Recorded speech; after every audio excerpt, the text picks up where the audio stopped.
I'm Ron Craig for The Rooted Word, and we're continuing in our study of Jacob, or James.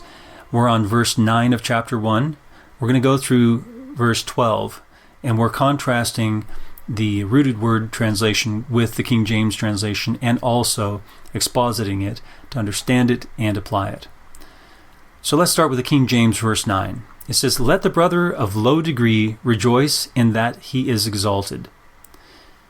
And the Rooted Word says, "Moreover, the debased brother must himself wishfully pray with dignity in his height." Now, that's pretty different. And that was an extremely difficult verse to translate. But we were extremely careful to capture the meaning of the Greek words in the English, in this one especially. "Let the brother of low degree rejoice. Moreover, the debased brother must himself wishfully pray." It's not rejoice. "In that he is exalted with dignity." Okay? With dignity in his height. Let's keep going.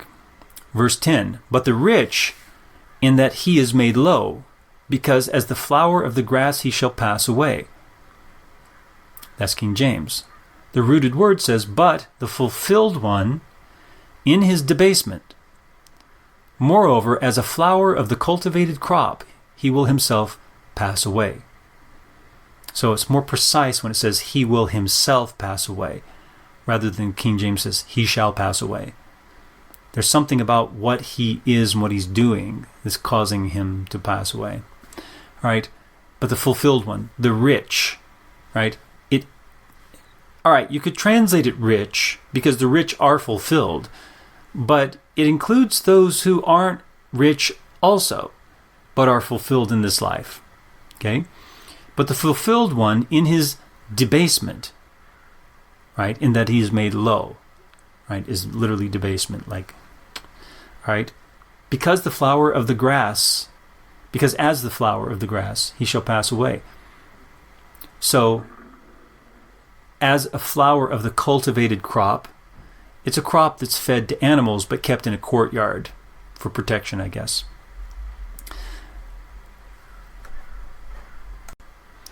So let's look at verse 11.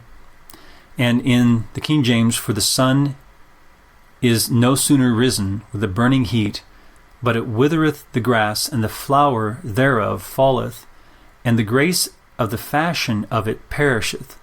So also shall the rich man fade away in his ways." And in the Rooted Word it says, "For the sun rose up to its goal with the consuming fire, and wasted away the crop. And the flower cast itself down and out, and the solid towering has itself destructively taken off the visage of itself over time." There's a lot in there that's not in the King James, because we dug down into the roots of these words and we pulled that to the surface and included it. And actually it makes a lot of sense in context, because we're talking about one who's fulfilled, right? So, "For the sun rose up to its goal with the consuming fire, and wasted away the crop. And the flower cast itself down and out. And the solid towering has itself destructively taken off the visage of itself over time." The solid towering, referring to the one who has all, the fulfilled one in this world. The solid towering has itself destructively taken off the visage of itself over time. Its visage, its performance in the face, is destructively taking it off. Okay? So there's something that this person is doing. "So also, the person who has whatever he wants in this world, in the piercings of himself will be extinguished." Okay? Will be extinguished. "So also, the person who has whatever he wants in this world, the fulfilled one, in the piercings of himself." He's causing the piercings.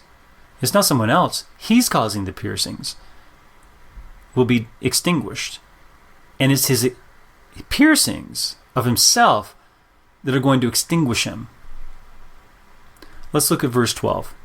King James, "Blessed is the man that endureth temptation, For when he is tried, he shall receive the crown of life, which the Lord hath promised to them that love him. The rooted word. Supremely blessed is the male who remains humbly through the piercing to the other side, because the one becoming proven will himself take the wreath of life, which the Lord openly superimposed a commission onto the ones loving him. We're very precise from the Greek. Very careful to be precise from the Greek. Supremely blessed is the male. Just like in our previous passage we were looking at, male, the male, is literally aner, not anthropos. Anthropos is a human being. It's like the face of man, right? But aner is a male. It is a man, it's a male. So this blessing is for a man, literally a man. Not man in general, men and women, but a man, not anthropos, aner. Supremely blessed is the male who remains humbly through the piercing to the other side, because the one becoming proven. Remember at the beginning of this chapter, it talked about the accounting, right, being taken for the verification of the persuasion or faith, right? Because the one becoming proven will himself take the wreath of life. It's literally what it is, wreath of life, which the Lord openly superimposed a commission on the ones loving him. Here the ones loving him, the Lord didn't even conceal the fact that he has superimposed a commission onto the ones loving him. What is it that he did that to? He did it. The commission is the commission of the wreath of life. This is eternal life.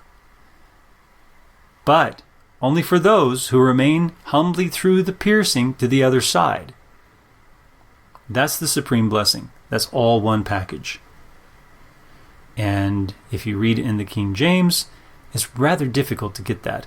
Blessed is the man that endureth temptation. Temptation like what? I want to eat a piece of cake and I've eaten too many cakes. That's not a piercing. Right? And the word is piercing. For when he is tried, so we have tried and temptation, but it's the same word. And you find this a lot in the modern English translations and the King James, where they'll use two completely different words, and it's the same word in Greek.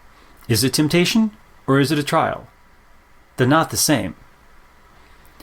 For when he is tried, he shall receive the crown of life. There's nothing about receiving it. There's a commission that's superimposed, right? And he will himself take, right? So, which the Lord hath promised to them that love him. Promised, well, okay. That, you could say the same thing, but a promise is not as official as a commission. A commission is official from an authority, whereas a promise is just like a friend, a relative, a stranger, someone on the bus, someone at the store. I mean, what is that?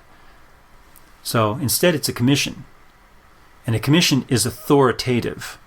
So no one else can change that. Only the one with the authority can change that. Whereas a promise, well, all right, the one promised it. Can someone else change it? Well, they can interfere with the action somehow, right? Or the reception of it. But the authority, you don't dare interfere with it. Because if you interfere with the commission from an authority, then you bring down the wrath of that authority. And see, that's why it's important to distinguish these words and correctly translate them so that your whole doctrine is correct. And in this case, the King James actually weakens this doctrine of authority by using promise instead of commission.